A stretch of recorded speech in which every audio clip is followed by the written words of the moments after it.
passar para o terceiro tópico, a oração do rei e o livramento do Senhor. Tá? O que nós podemos falar sobre isso, Diácono Jonathan?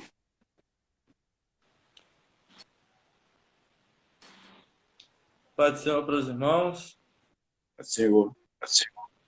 Então, colaborando aqui com aquilo que já foi dito aqui, irmãos, eu quero, em rápidas palavras, comentar algumas coisas aqui desse texto que me chamaram a atenção.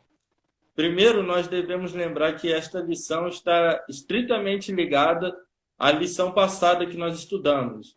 Quem estava presente conosco, você que participou na sua congregação, sabe que nós tocamos no assunto de Oséias e falamos a respeito de alguns assuntos, né, que levaram o Reino do Norte como cativos. Só que interessante que, praticamente da mesma forma que aconteceu com o Reino do Norte, quase aconteceu com o Reino do Sul.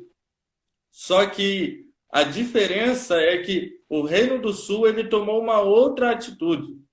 O Reino do Sul ele teve uma outra postura, né? Adotou um outro método, ao invés de se apoiar, ao invés de se aliar ao rei do Egito.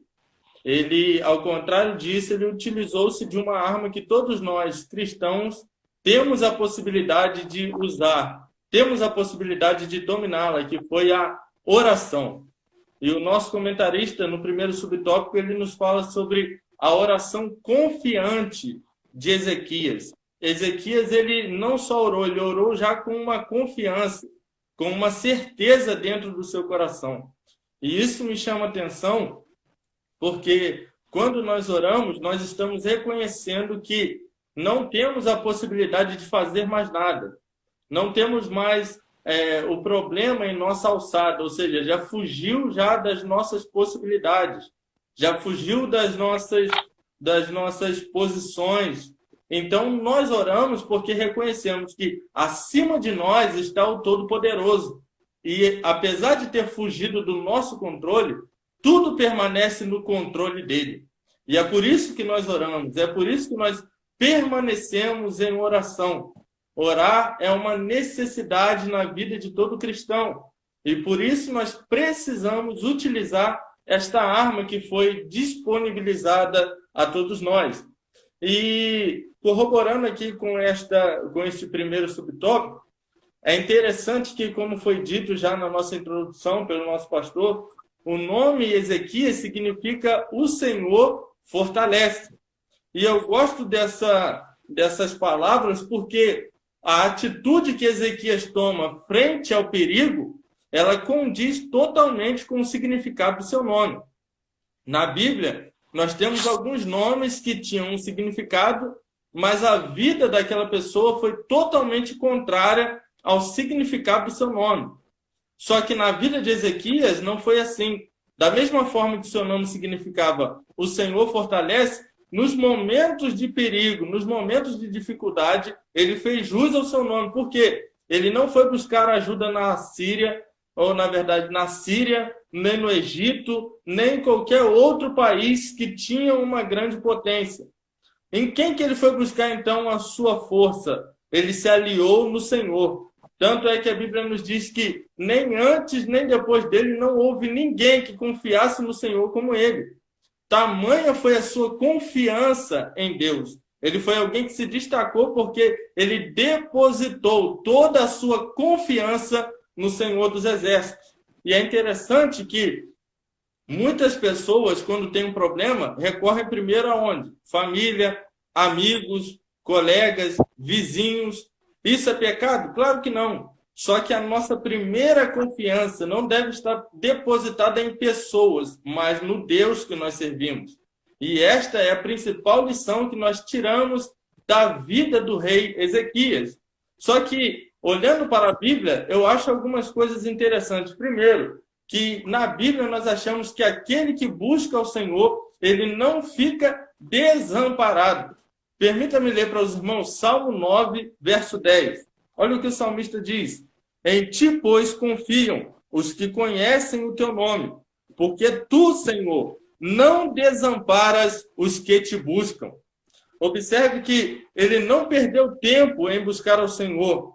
Ele não estava atrasando a sua vida, deixando o inimigo tomar posse. Não, ele estava buscando aliançar-se no Senhor, porque ele sabia, aquilo que eu não posso fazer, o meu Deus ainda pode fazer. Onde eu não posso agir, o meu Deus pode agir. Onde eu não consigo entrar, a mão do meu Deus pode entrar. Então é por isso que ele busca, e ele não foi desprezado pelo Senhor, pelo contrário, ele foi acolhido, ele foi ajudado, foi fortalecido no Senhor. Outro sim, em Isaías capítulo 26, verso 3, olha o que o profeta escreve.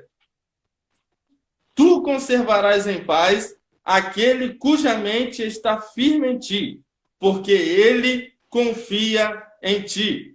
Então a segunda menção que nós temos daquele que busca o Senhor, daquele que tem a sua mente no Senhor, daquele que deposita a sua confiança no Senhor, é que ele é guardado. O inimigo não lhe toca. Ele está protegido pelo Senhor. É por isso que Senaqueribe, ele tomou algumas cidades, mas a cidade de Judá ela não foi saqueada, porque ele depositou a confiança no Senhor e ele e a cidade foram guardadas, preservadas pelo Senhor.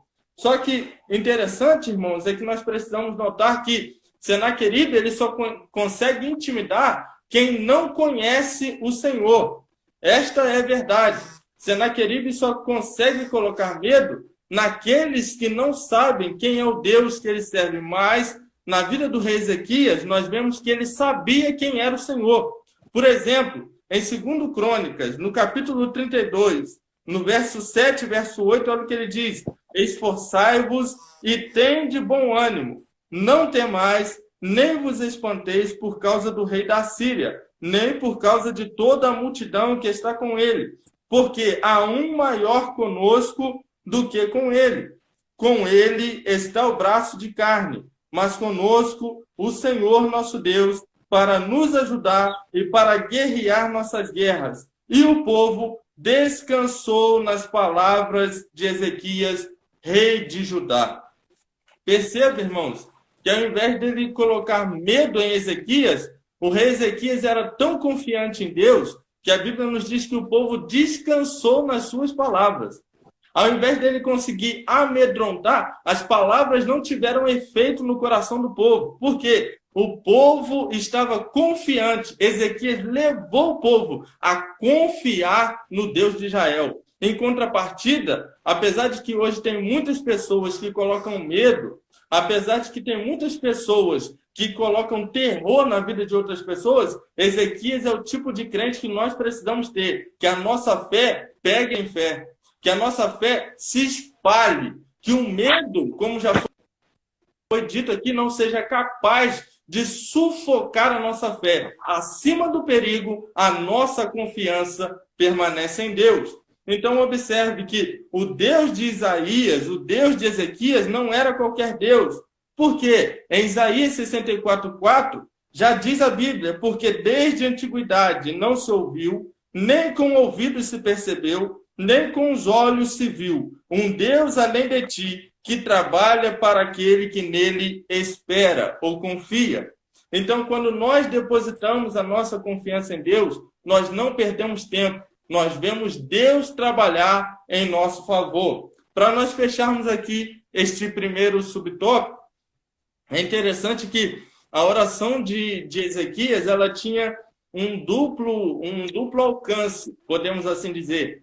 Primeiro, ele estava pedindo um livramento, porque ele reconhecia o poder da Assíria. Mas, em segundo lugar, ele queria que Deus ele se exaltasse. Ele queria que a glória de Deus aparecesse. Por quê? Ele disse que se Deus agisse e livrasse, ele não ficaria conhecido só em Judá, mas as outras nações saberiam que ele é o único, o verdadeiro Deus, o Todo-Poderoso, aquele a quem nós servimos. Agora é interessante que o rei Assírio tinha dito que nem Deus poderia livrá-lo. E eu gosto disso porque isso demonstra a soberba do rei, sendo que a Bíblia já diz que Deus resiste ou se opõe aos soberbos. E quanto a isso, esse se opõe ao soberbo é trazendo juízo. Você lembra de Faraó? Quando Faraó lhe endureceu a sua cerviz, quando ele mostrou a sua soberba, não queria descer, o que Deus começou a fazer? Enviar pragas. Porque é assim que Deus lidar com o orgulhoso. Já que ele não desce, então Deus demonstra o seu poder na vida do orgulhoso. Agora ele tinha dito, ó, nem Deus pode livrar vocês. Só que ele estava confiando no seguinte, nas outras nações que eu entrei, eu derrubei todo mundo e quebrei os ídolos. Só que as nações que ele entrou, os deuses eram de madeira, eram de prata, de pedra, de ouro. Mas agora ele está lidando com um Deus diferente. Era o Deus Todo-Poderoso que daria vitória ao seu povo e assim o seu nome seria engrandecido. Segundo subtópico, já nos diz que Deus ele confortou ao rei. Já que no primeiro subtópico nós vemos ele orando, no segundo nós vemos Deus respondendo. Deus levanta Isaías para confortar o coração do rei com a profecia, dizendo que Deus estava ao seu lado e que o rei não entraria no seu território. Olha o que ele diz, ele não vai entrar, não vai tirar nenhuma flecha. Deus deu a sua palavra, Deus deu a sua garantia, e como nós vemos pela palavra de Deus, assim aconteceu. O rei não entrou, o rei não teve poder para invadir o reino de Judá. Agora, interessante, irmãos, é que o rei de o exército, de Senaqueribe, era um exército poderosíssimo. O exército de Senaqueribe, e além de poderoso, ele era numeroso. Mas o interessante é que Deus, ele não precisou... Olha como Deus mostra a grandeza dele. O rei vem com um exército poderoso. Só que Deus, nós o conhecemos como Senhor dos exércitos. Não é um exército, é 2 exércitos. Só que para guerrear contra Senaqueribe, ele não mandou nenhum exército. Nós vemos que para proteger Eliseu, quando a Síria cercou a cidade, nós vemos que a confiança de Eliseu era, olha, eu não estou sozinho. Ele disse para o moço, nós estamos em maior número. E aí o moço viu que tinha um exército cercando Eliseu. Só que aqui, para Deus mostrar a sua grandeza e quebrar a soberba do rei da Assíria, ele não manda um exército. O que ele manda? Um anjo. E um anjo foi capaz de acabar, dilacerar com 185 mil assírios. Olha a força de Deus.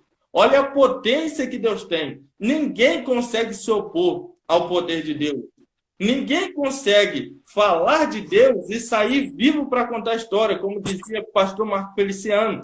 Então ele não afronta só o rei. Ele colocou Deus no jogo. Ó, Deus não pode te livrar. E Deus está mostrando que ele é tão poderoso que ele não precisa de um exército. Um anjo só dá conta.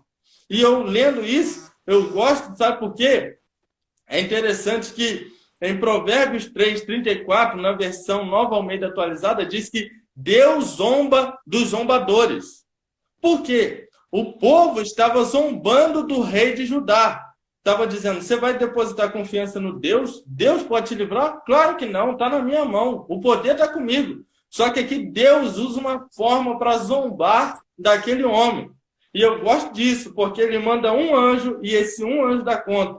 E fica provado que quando Deus entra na guerra, quando Deus entra na batalha, não tem vez para o inimigo. E sabe onde isso fica comprovado? Salmo 46, verso 9 e 10. Olha o que diz o texto. Ele põe termo à guerra até os confins do mundo, quebra o arco e despedaça a lança, queima os carros no fogo. Aquietai-vos e sabei que eu sou Deus, sou exaltado entre as nações, sou exaltado na terra. Então, o pedido de Ezequias, ele foi atendido. Ele disse que era para que Deus lhe mostrasse o seu poder, melhor dizendo, para todas as nações. E as nações tiveram que ver que a potência do Egito, da Assíria, não foi o suficiente contra Deus. Quando Deus quer agir, ninguém pode impedir. E eu gosto, para nós encerrarmos, que aqui então Deus manda um anjo para pelejar contra aquele exército. E eu aprendo uma coisa, irmãos, que nas guerras que nós pudermos pelejar, nós devemos pelejar, mas naquelas que nós não pudermos, Deus entrará em nosso favor. E para ficar confirmado isso, Em Êxodo 14:14, Moisés acalmou o coração do povo, dizendo: o Senhor pelejará por vós. Contra o Egito, eles não tinham possibilidade, mas quando Deus entrou na guerra, ele livrou o povo e matou os egípcios. Coloque Deus na frente das suas batalhas e com certeza você será mais do que vencedor em nome do Senhor. Eu agradeço a minha oportunidade em nome de Jesus. Aleluia. Palavra gloriosa, né, meus irmãos?